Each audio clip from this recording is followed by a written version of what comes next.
Obviously, from the opening tip up to the end, we played consistent ball with so much energy and a lot more left.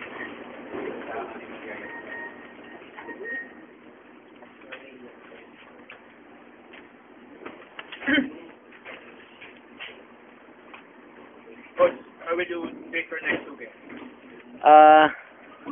We always play to win, and that's what we have developed in this team. The character to play, whether it has a big bearing or no bearing. And the real test of character will be shown when nothing is on the line. So definitely, we're going to go out in preparation for our semifinal stint. We want to go out winners.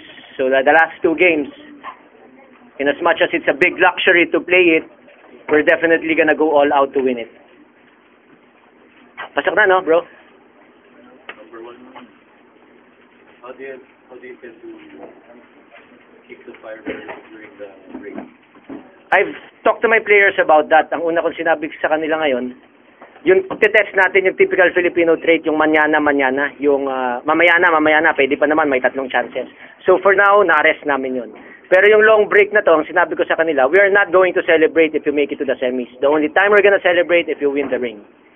So definitely we have not achieved anything yet. This is the unfamiliar territory for me. Number 1, we begin example.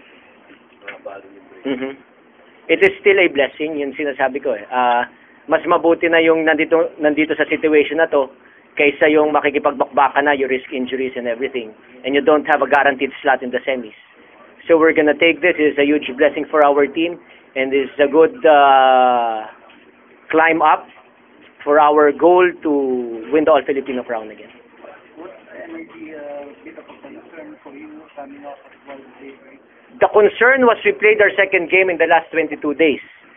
So that was a big concern. So, but I did not want them to look for excuses. Sabi ko nga sa kanila, sabi nila, Coach, baka rusty tayo. The reason why we're rusty is because we allow ourselves to be rusty. So it is just a frame of mind. So if we play with so much rust, that means we did not do a good job during all those breaks. Pero obviously, James Yap hitting his mark early, and the defensive gem of JD and Asi and Rommel against Asi proved to be very effective for us up to the end. Do you have plans for the team while the wild card quarterfinals are ongoing? I have not thought about that yet. But definitely, we're gonna take a break. They all deserve it. But yung mga ganito kasing mahahabang conference, para sa mga players, ang kanilang reward talaga, more than the money, yung time to be with the family. So, going into this game, ang sinabi ko sa kanila, if we make it outright, we'll have enough time to spend with our children.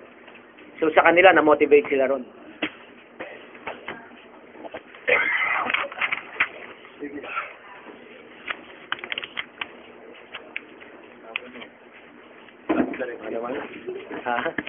Alaska next game, that will be on Friday.